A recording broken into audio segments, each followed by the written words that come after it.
Everyone wants to be seen, not looked at seen. There is a vast difference. Being looked at is common. Being seen is sacred. Most people go through their entire lives starving for it, dressing up their pain in laughter, disguising their loneliness in performance, waiting silently, desperately for someone to ask them something real and actually care about the answer. You want to win influence? Then learn to offer what most are too busy or too self-absorbed to give genuine presence. In a world that scrolls past souls, giving your full attention has become an act of rebellion. And the ones who master it, they don't just gather influence, they shape lives. Dale Carnegie knew this before it was fashionable. He understood the timeless truth that people are not persuaded by arguments, they are moved by how they feel in your presence. You can make more friends in 2 months by becoming interested in other people, he said, than you can in 2 years by trying to get other people interested in you. Why? Because attention is love in motion. And love genuine, unmanufactured, unselfish love is the rarest power there is. You want people to follow you. Don't demand it. Earn it. Not by domination, but by dignity. Not by controlling the conversation, but by listening so deeply they feel like they've come home. Most are not searching for someone to lead them. They are searching for someone who reminds them they are not invisible. To be that person, you must kill the part of you that always tries to impress. You must bury the impulse to outshine. You must burn the need to be admired and replace it with the hunger to understand. Because the one who understands others will always go further than the one who insists on being understood. Look around. Everyone is wearing a mask, not to deceive, but to survive. They've been rejected before, ignored before, betrayed before. So they protect themselves with sarcasm, anger, ego, perfectionism. Don't judge the mask. See through it. See the child beneath it, who still wants to be told they matter.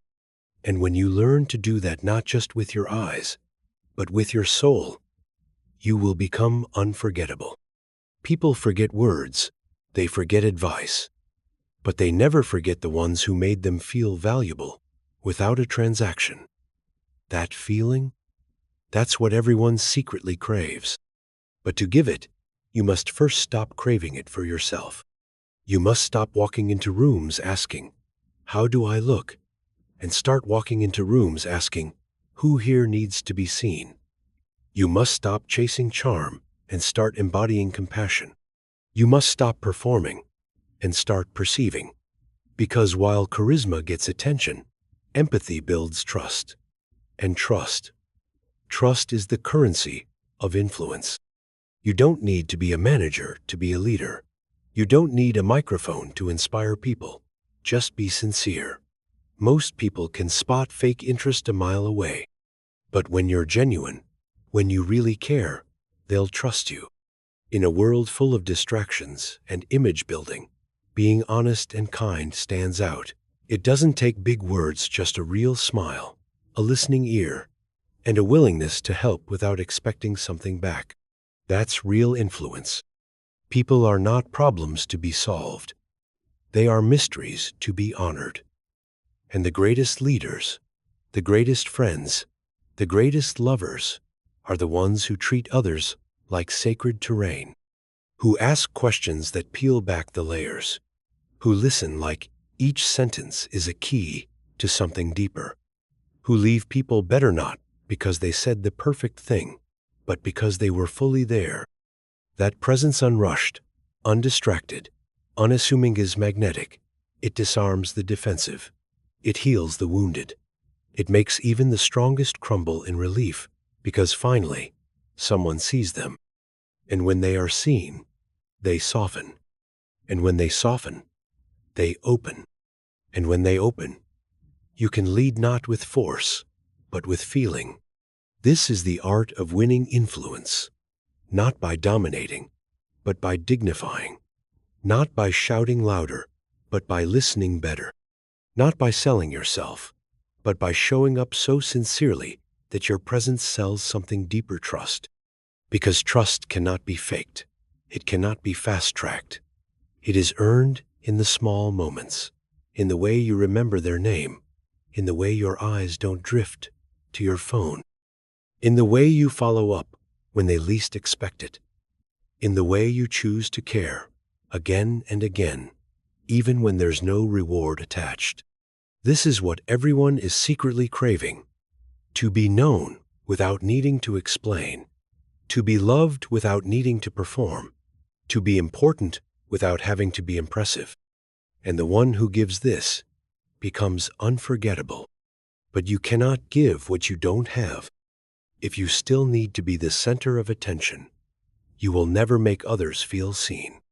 If you still crave being heard more than you listen, your influence will collapse under your ego.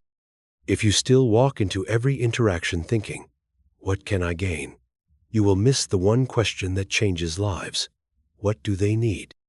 And the answer to that question is almost always the same. They need grace. They need patience. They need to be reminded that their story still matters, that their worth is not based on how useful they are to you, that their voice matters seven if it trembles, that their dreams are valid even if they're buried under disappointment. Give them that. Give them safety. Give them space. Give them your curiosity, your attention, your presence. And they will follow you not because you asked, but because they feel safe enough to become themselves around you. And that, more than any speech or strategy, is how you win hearts. That is influence. You don't win people over by showing off, you do it by showing up. When you're consistent, kind, and genuinely interested in others, they feel safe around you. And when people feel safe, they trust you.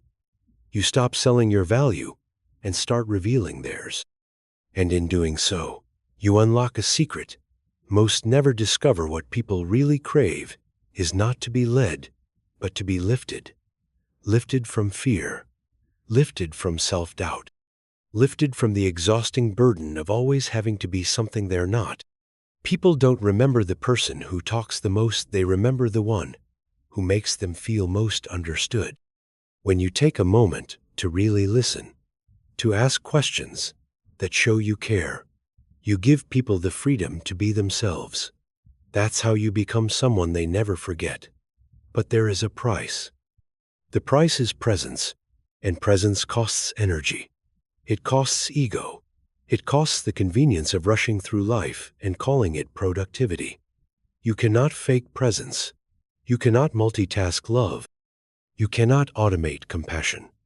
You have to be there all the way there, with your attention, with your heart, with your humility.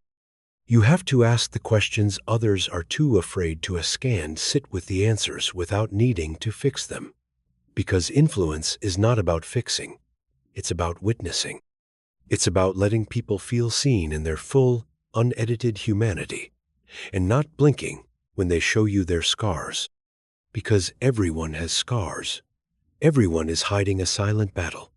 Everyone is walking through a private war.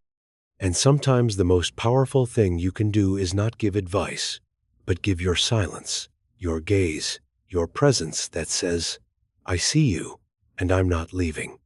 That is what they crave, not a solution, not a lecture, not a motivational quote, but the warmth of another soul who stays, because staying in a world that leaves is divine. People aren't drawn to you because you're perfect. They're drawn to you when they feel safe to be themselves around you. The more real you are, the easier it is for others to open up. That's what builds trust. They don't follow you because you have all the answers. They follow you because your presence reminds them that they can find their own. And so you shift from trying to be interesting to becoming interested, from trying to dominate to dignifying, from trying to speak to choosing to listen truly, fully, attentively. Because the deepest influence comes not from what you say, but from how you hear, And what a rare gift that is, to be heard. To be heard without judgment. To be heard without interruption. To be heard without agenda. That is healing. And the one who offers healing will always have influence. But again, this only happens when you no longer need to be the center, when you've matured past the addiction to validation, when you've healed enough that someone else's success doesn't threaten you, when you've developed a soul so rooted in its own worth that it celebrates others loudly, openly, without envy. Because people can feel the difference between flattery and honor. Flattery is about ute, manipulation, dressed as kindness. Honor is about themitz, reverence wrapped in truth. And when you begin to honor people, truly, from the heart, they remember you forever. Because everyone wants to be honored, not just for what they do, but for who they are. The single mother who's tired, the young man who's lost, the leader who's quietly breaking inside, the friend who's always smiling but secretly starving for someone to ask, "Are you really okay?" They don't need solutions. They need sanctuary. They need someone who makes them feel like they're not crazy, not alone, not forgotten. You want to influence people. Give them that. Give them a moment where they don't have to perform.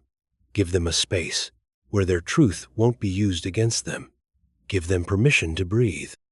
You do this not with grand gestures, but with small, sacred ones. You look into their eyes. You speak their name like it matters.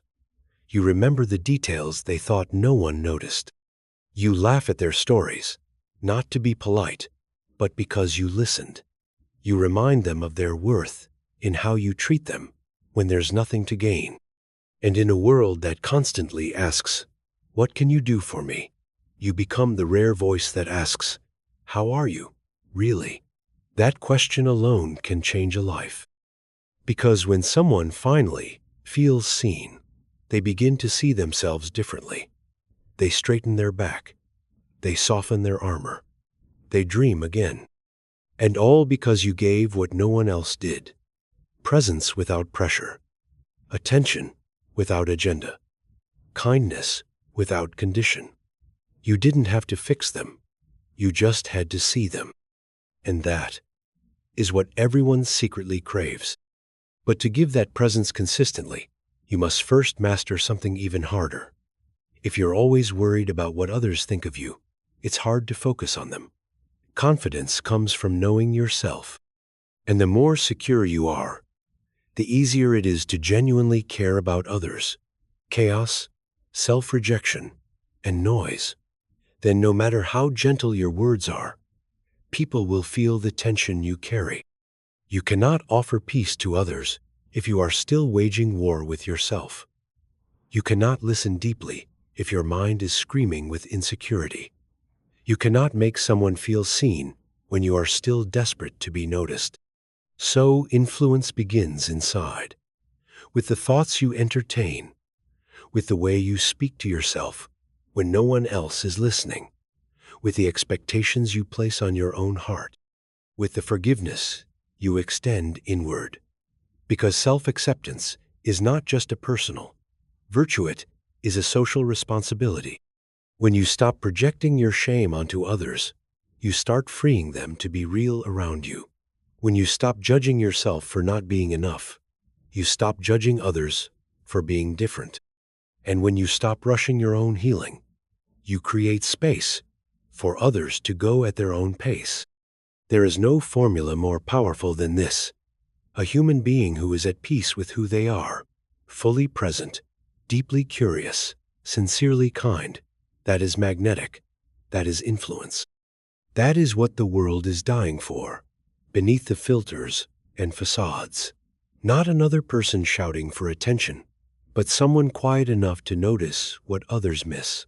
The crack in the voice, the pause before the answer, the way someone shrinks when they talk about their dreams. These are not small things. They are clues that most people ignore, but the influential person sees. Because influence is not about what you make others think of you. It's about what you help others see in themselves. And for that, you must slow down. You must stop measuring value by volume and start noticing the invisible moments. You must stop performing connection and start practicing presence. Because you will never influence someone you rush past. You will never change a life you don't truly see.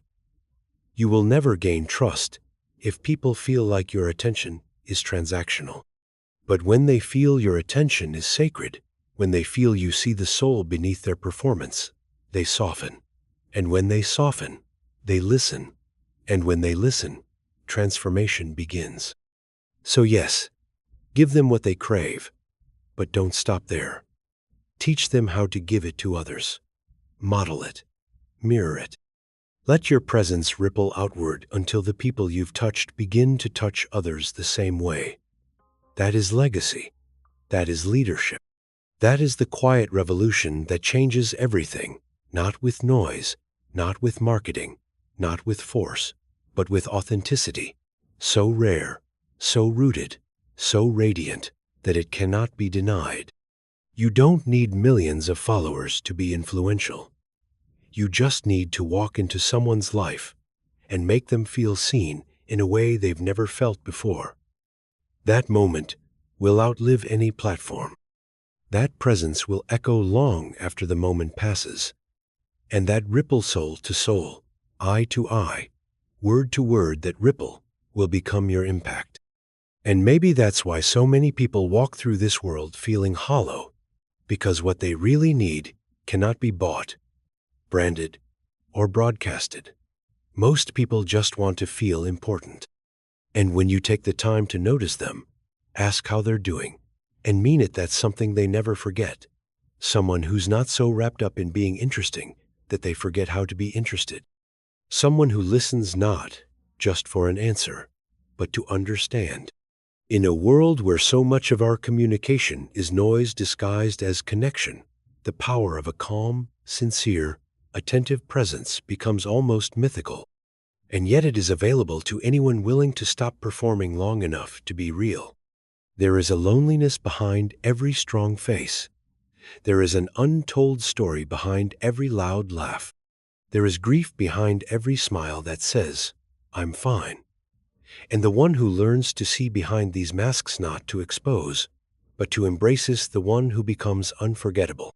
Because when you make someone feel safe in their truth, even just once, you rewire their nervous system. You restore their hope. You remind them that authenticity is not a liability.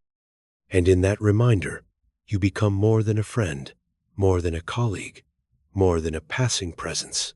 You become a turning point. But this kind of influence cannot be faked.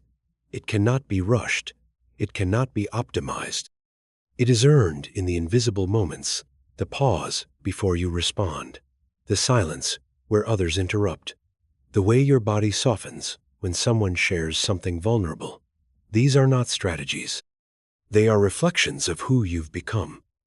Because presence is not a tool. It is a byproduct of healing. And the more healed you are, the less you need to dominate the space. The more at peace you are, the more peace you bring. The more whole you are, the more you make others feel they, too, can become whole. So if you want to be influential, don't memorize techniques. Master your inner world. Do the uncomfortable work of becoming deeply, radically honest with yourself. Confront your own ego. Sit with your own shadows. Tend to your own wounds. Because the greatest threat to your ability to influence others is the parts of you that are still trying to prove something. You don't need to prove anymore. You just need to be. And being is the hardest work in a world that rewards pretending. But it is also the most liberating. Because when you stop pretending, you become clear. And when you are clear, you become strong. And when you are strong, not loud strong, not aggressive strong, but quietly, deeply, soulfully, strong, then people begin to gather around your fire, not because you ask them to, but because your light reminds them of their own. That's the paradox.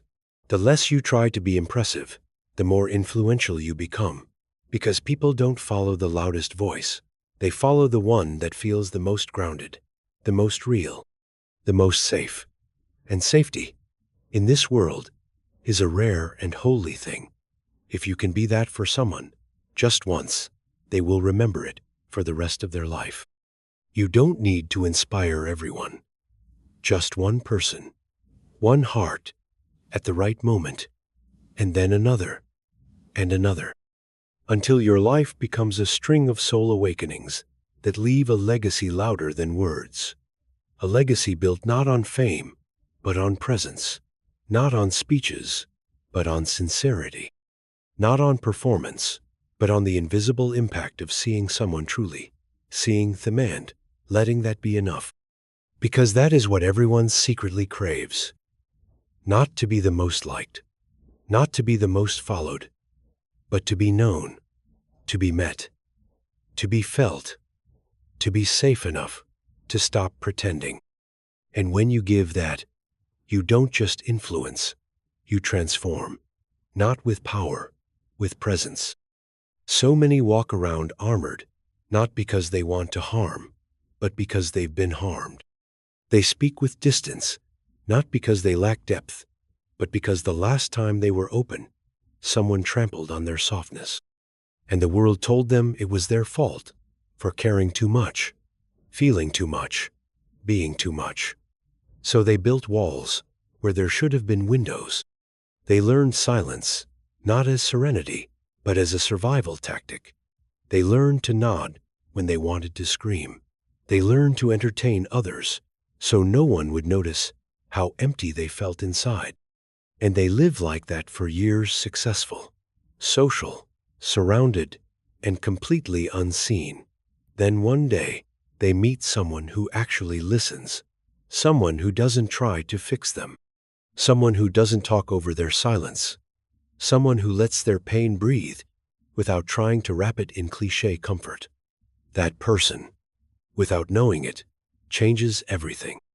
That person can be you. If you choose presence over performance, if you choose sincerity over strategy, if you choose to lead with your heart instead of your ego, you don't have to be perfect to be powerful. You just have to care when others forget. You just have to pause when others rush. You just have to make room for the stories people don't tell out loud. You don't earn influence by being in the spotlight.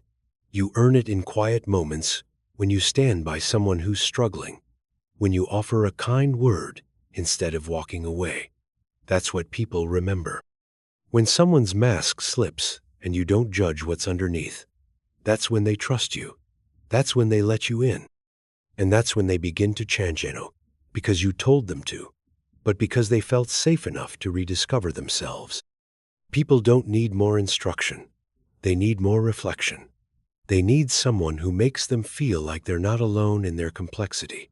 Someone who normalizes the struggle instead of pathologizing it.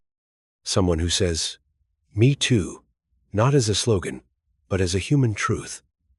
Someone who isn't afraid to admit that they've been broken too, and yet, somehow, are still here, still soft, still trying, still open. And when they feel that from you, they begin to drop the armor. They begin to speak what's real. They begin to soften in places they thought would always be hard. Not because you taught them anything, but because your energy gave them permission to be whole.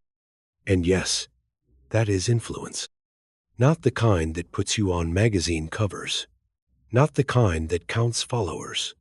The kind that lives in someone's memory for the rest of their life. The kind they tell their children about the moment someone truly saw them. The day they felt safe enough to stop performing. The conversation that pulled them back from the edge, not with advice, but with presence. That is real power. Quiet, invisible, eternal. But don't confuse this with passivity. There is nothing passive about presence. It takes courage to stay soft in a world that is so loud. It takes strength to hold space when your instincts want to fix. It takes discipline to withhold judgment when your ego wants to label, interpret, or lead. You don't influence people by pushing them. You influence them by lifting them up. The more you listen and make others feel important, the more they'll respect and follow your lead. To elevate someone, you must go lower. You must listen more than you speak. You must observe more than you advise. You must be willing to sit in silence with them while their world shakes, and still not abandon them when they have nothing impressive to offer. And that takes maturity, deep emotional maturity that is rare. Rare enough that when people find it, they never forget where they found it. And that's what the world is starving for. Not more talking, more depth, not more content, more contact, not more opinions, more understanding, not more noise, more stillness. And when you become the one who offers that, you no longer have to chase opportunities. You become the opportunity. You become the presence people seek in moments of real need. You become the energy that heals without hype, that teaches without preaching, that inspires without even trying. That kind of influence is slow. It doesn't show up in charts. It doesn't go viral. It ripples quietly, soul to soul, reshaping lives from the inside out. You'll never fully know how many hearts you've touched, but you'll know, in your own, that your life mattered not because you were impressive, but because you were deeply human. And the more you walk this path, the more you realize something astonishing. True influence has nothing to do with persuasion and everything to do with peace. The more peace you carry, the more people feel safe around you. The more you listen without agenda, the more others speak their truth. The less you try to be impressive, the more impressive you become. Why? Because we are all aching for permission to be human. And when someone meets us with full presence without the need to edit, impress, or entertain, it feels like coming home. Not to a place, but to ourselves. When you treat people with respect and interest, they feel more confident. You help them believe in themselves again, maybe even dream bigger. That's something they'll always connect with you. How it felt to cry and not be dismissed. How it felt to laugh without checking if it was acceptable. How it felt to simply be and to know that was enough. That is the kind of presence the world is starving for. That is the kind of influence that never dies. And you begin to understand, people are not looking for leaders who have it all figured out. They are looking for someone who is real, someone who has walked through darkness and didn't lose their empathy, someone who has failed and kept their heart open, someone who knows how to say, "I don't know," and still radiates strength. Because vulnerability is not weakness. It is the birthplace of trust. And trust is the foundation of every relationship that lasts. So you keep showing up, not as an expert, but as a mirror, not as a savior, but as a space.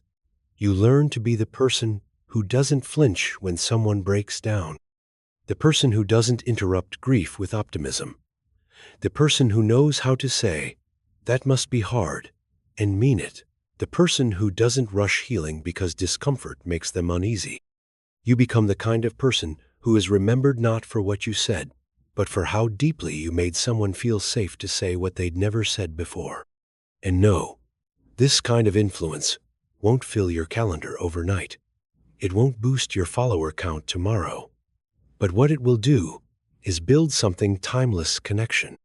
The kind of connection that transforms families, that restores dignity, that ignites purpose, that births courage in people who are on the verge of giving up. And it starts with presence. Every time. Because the greatest gift you can give anyone is the belief that they matter, not because they achieved something, not because they impressed you, but because they exist. Because their story, however incomplete, is worth hearing. Because their presence, however chaotic, is worth honoring. And when you give that gift, something divine happens. They begin to believe it too. That is what influence is. Not dominance, not charisma, not control. It is the quiet decision to become a safe place in a world of emotional landmines, to become a soul who doesn't flinch when truth arrives unpolished, to become someone who has nothing to prove and everything to give. Take time to be with people. Really be there. Not because you have to, but because it matters. When people see that you're truly paying attention, they remember it. You give your attention, not as a favor, but as a sacred act. And people feel it. They feel the difference between being tolerated and being treasured. They feel the difference between being heard and being held. They feel the difference between small talk and soul talk. And once they feel it, they cannot unfeel it. You imprint something on them. Not your brand, not your brilliance, but your presence. And long after they forget your words, your presence will remain, a steady echo in their memory, a warmth they didn't expect, a breath they didn't know they needed. And in the end, that's what everyone wants. Not more information, not more followers, but more of those moments, real, unforgettable moments where they felt human again. And one day, long after the moment has passed, someone will sit in silence and remember you, not because you dazzled them, not because you entertained them, but because, in a world that kept asking them to be more, you made them feel like they were already enough. Because in a world that listened to respond, you listened to understand. Because in a world that judged their chaos, you honored their becoming. And in that one sacred moment, when your presence met their truth, something unspoken was exchanged, something weightless yet unforgettable, something that no algorithm, no performance, no perfectly crafted sentence could replace. Something real. That is the influence that cannot be measured but is never forgotten. So let the world chase metrics. Let others seek the stage. You choose meaning. Choose depth. Choose the slow, powerful path of becoming someone whose presence changes lives quietly, deeply, permanently. Because when it's all said and done, no one will remember how many people you impressed, but they will never forget how many people you made feel seen. And that is what everyone secretly craves.